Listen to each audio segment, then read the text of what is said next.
12 sur Europe 1. Dimitri Pavlenko, vous recevez ce matin l'ancien procureur national antiterroriste Jean-François Ricard. Bonjour Jean-François Ricard. Bonjour. Bienvenue sur Europe 1. Vous êtes magistrat. Vous avez été le premier procureur de la République antiterroriste, puisque l'institution, on l'a entendu il y a quelques minutes sur Europe 1, elle a été créée en 2019. Vous l'avez dirigée jusqu'à l'année dernière. Patron du PNAT, Parquet national antiterroriste. C'est l'équivalent pour cette matière particulière qu'est le terrorisme du parquet national financier, donc à compétence nationale. C'est-à-dire que le PNAT, c'est vous qui décidiez de prendre la main sur telle ou telle affaire, n'importe où sur le territoire national, et affaire que vous estimiez à caractère terroriste. Alors vous signez avec Gilles Kepel, je le montre à l'image sur le site et l'appli d'Europe 1, un livre qui vient de paraître chez Plomb, Antiterrorisme, la traque des djihadistes. C'est 50 ans d'histoire du terrorisme djihadiste, de la fin des années 70 jusqu'à aujourd'hui. Jusqu'à aujourd'hui, j'insiste parce qu'on en parle moins, mais on n'en a pas fini avec la menace djihadiste en France et en Europe. C'est le message que vous nous portez ce matin, Jean-François Ricard. Tout à fait. Et l'intérêt de ce livre, c'est de réfléchir sur plusieurs dizaines d'années d'implantation du terrorisme djihadiste en France pour comprendre ce qui s'est passé, approcher au plus près et permettre de mieux saisir ce que nous vivons aujourd'hui, si possible même ce que nous allons vivre dans les années qui viennent. Et alors, vous remarquez qu'on a eu en l'espace d'un mois, depuis début octobre, 5 actions terroristes d'inspiration djihadiste en Europe. Berlin, Manchester, Anvers, Lyon, Paris. Et la question que vous vous posez, c'est est-ce que c'est le hasard ou est-ce qu'on est au début d'une campagne ? Quel est votre point de vue sur ce qui se passe ? C'est toujours très difficile de faire des pronostics et je me garderais bien de partir sur cette piste-là. Oui. En revanche, on peut essayer, au regard du passé, de comprendre ce qui se passe. Première chose, il y a toujours eu une intensification des actions terroristes lorsqu'il y avait quelque part dans le monde une situation très tendue à caractère djihadiste. On peut penser à l'Irak autrefois, en 2003, la Syrie plus près de nous. L'Afghanistan aussi. L'Afghanistan encore plus loin, ou même l'Algérie avec le GIA au milieu des années 90. Aujourd'hui, est-ce qu'il en est de même avec Gaza ? Oui. Je dirais oui et non.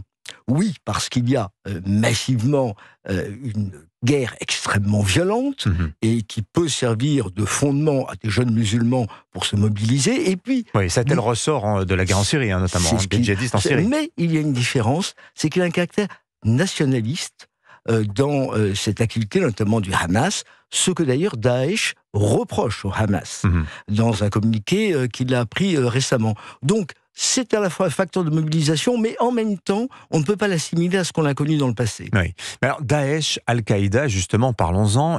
Ces organisations existent toujours, Jean-François Ricard. Quel est l'état de leur force ? Est-ce qu'on parvient à le savoir ? Est-ce que quand vous étiez aux commandes du parquet national antiterroriste, vous aviez les moyens de mesurer les forces de l'adversaire ?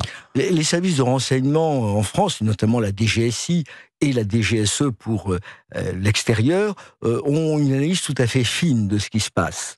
Daesh aujourd'hui, le Daesh central, qui est basé dans la région irako-syrienne, n'a plus du tout les mêmes capacités militaires qu'il avait 10 ans auparavant. Oui. En revanche, il y a par exemple l'État islamique au Khorasan, c'est-à-dire dans la zone afghane, qui a développé des capacités d'opération extérieure, par exemple en Iran. Et qui sont des adversaires des talibans, il faut le dire. Qui sont des adversaires des talibans et qui sont capables de mener des opérations extérieures. Vous avez vu qu'il y a quelques jours, en France, un individu, un Afghan, considéré comme étant lié à cette organisation, a été arrêté et mis en examen. Oui. Est-ce que c'est ainsi ? Il y en avait déjà eu en 2022. Est-ce que vous pensez, Jean-François Ricard, à quelques jours maintenant des commémorations des 10 années des attentats de Paris, le Bataclan, les terrasses, le Stade de France, je prends toujours la peine de les citer parce que le Bataclan a, dans la mémoire collective, pris le pas sur le reste. Il y a eu ces 3 scènes d'attentats. Vous pensez que ce genre d'opération de grande ampleur, la France y est encore exposée, ou bien on est en mesure aujourd'hui, on a un appareil sécuritaire qui est suffisamment puissant pour empêcher que ça ne se renouvelle ? Il y a les deux.